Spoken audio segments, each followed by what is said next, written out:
दहिवड रामनगर येथील चोर चावडी धबधब्यात पहिल्याच पावसात बुडालेल्या चांदवडच्या तरुणाचा मृतदेह अखेर 24 तासानंतर सापडला।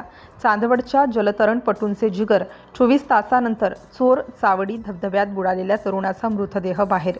ग्रामस्थांकडून कौतुकाचा वर्षाव। चांदवड तालुक्यातील काथरवाडी येथील समाजसेवक व प्रसिद्ध जलतरणपटू भागवत झालटे आणि शकीलभाई मालेगाव यांच्या 2 तासांच्या अथक प्रयत्नानंतर आज दुपारी 3:30 वाजता हा मृतदेह बाहेर काढण्यात आला। काल घडलेल्या दुर्घटनेनंतर मनमाडचे डीवायएसपी बाजीराव महाजन यांच्या आदेशानुसार बचाव पथक घटनास्थळी दाखल झाले।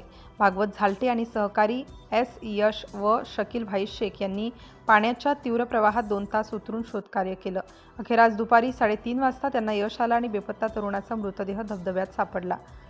मृतदेह बाहेर काढताच स्थानिक ग्रामस्थ, वडगाव पंगू येथील नातेवाईक, परिसरातील नागरिक मोठ्या संख्येने घटनास्थळी दाखल झाले होते।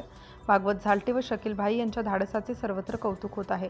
दहिवड रामनगर येथील चोरचावडी धबधब्यात पहिल्याच पावसात फिरायला गेलेल्या चांदवड येथील तरुणाला पाण्याच्या प्रवाहाने ओढून घेतले होते।